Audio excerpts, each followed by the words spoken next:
Bienvenidos a otro episodio de la historia en 5 minutos. El día de hoy vamos a hablar de Benito Juárez y Maximiliano de Habsburgo. ¿Qué ideas tenía Maximiliano para la liberación del indígena mexicano? Maximiliano de Habsburgo era un noble europeo que al llegar a México empezó a aprobar las leyes para la liberación del indígena mexicano, que buscaba que los indígenas tuvieran los mismos derechos que los extranjeros. Esto a los superiores burgueses no les agradó y retiraron todo su apoyo militar. Las 5 leyes de reforma eran: la separación entre la Iglesia y el Estado, la nacionalización de los bienes del clero, la extinción de las corporaciones eclesiásticas, secularización de los cementerios y fiestas públicas, y la promulgación de la libertad de culto. Dos ideas no se pueden juntar para una idea de una nación sustentable. Benito y Maximiliano compartían las mismas ideas, pero Maximiliano, proveniendo de Europa y compartiendo ideas con la Iglesia, no concordaba con las ideas originales indígenas de Benito, quien había sufrido por los europeos y por la Iglesia. Además, después de los estragos del último imperio mexicano, los mexicanos ya no querían otro emperador. Desde Maximiliano y Benito, los indígenas eran maltratados por los hacendados ricos y eran forzados a trabajar en sus haciendas, con terribles condiciones y muy poca paga.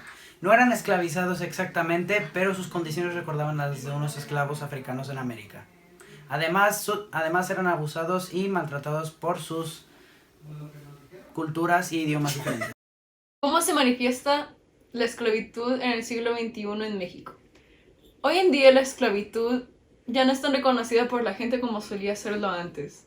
Hoy en día la gente tiene que trabajar muchas horas de trabajo forzado sin ningún tipo de salario correcto ni el suficiente para subsistir. La mayoría tampoco tiene algún tipo de ayuda médica ni seguro y muchas veces no tienen lo suficiente para mantener a su familia. ¿Qué tanto influía Carlota en las decisiones políticas? Mientras Maximiliano pasaba su tiempo cuidando del pueblo, Carlota estaba tomando decisiones políticas. Ella no tomaba las decisiones políticas, ella era las decisiones políticas.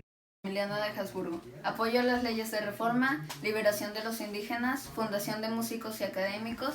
Toda correspondencia pasaría por censura del gobierno antes de ser entregada y acceso gratuito.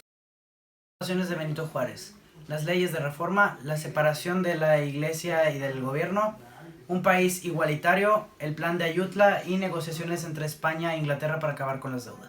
Desde tu perspectiva, ¿cómo se exhibe estos cambios hoy en día? Definitivamente no se logró todos los objetivos que Maximiliano y Benito querían, pero sí se pudo haber algunos cambios desde su gobierno.